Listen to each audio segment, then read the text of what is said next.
শেখ হাসিনার সাথে ৫ জন উপদেষ্টা হাত মিলিয়েছে এবং তারা শেখ হাসিনার সাথে ষড়যন্ত্রে লিপ্ত হয়েছে।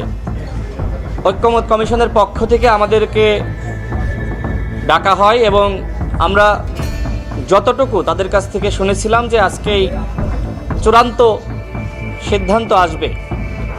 তবে আজকের যে আলোচনা যেভাবে শুরু হয়েছে, আমার কাছে মনে হলো যে নতুন করে আমরা আলোচনা শুরু করছি, যে কারণে আমি জাতীয় ঐক্যমত্য কমিশন শেখ হাসিনার সাথে ৫ জন উপদেষ্টা হাত মিলিয়েছে এবং তারা শেখ হাসিনার সাথে ষড়যন্ত্রে লিপ্ত হয়েছে।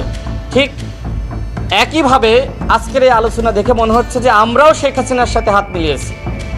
যেভাবে আজকে ভিন্ন মত দেখলাম, বিশেষ করে যে দলগুলো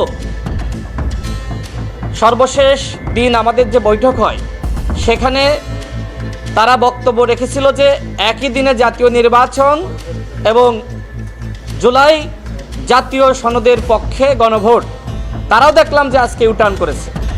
তারাও এখন বলছে জাতীয় নির্বাচনের আগে গণভোট। আমি সেখানে স্পষ্ট করেছি যে আমাদের রাজনীতিবিদদের এই ধরনের চরিত্র এটা জনগণ পছন্দ করে না।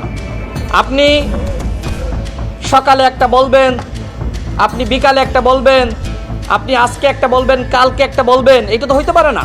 আমি ঐক্যমত্য কমিশনে এই কথা বলেছি যে তাহলে কি আমরা সেই গণ অভ্যুত্থানের পরে যখন ঐক্যমত্য কমিশন গঠিত হয় আমরা কি সেখানে ফিরে যাচ্ছি?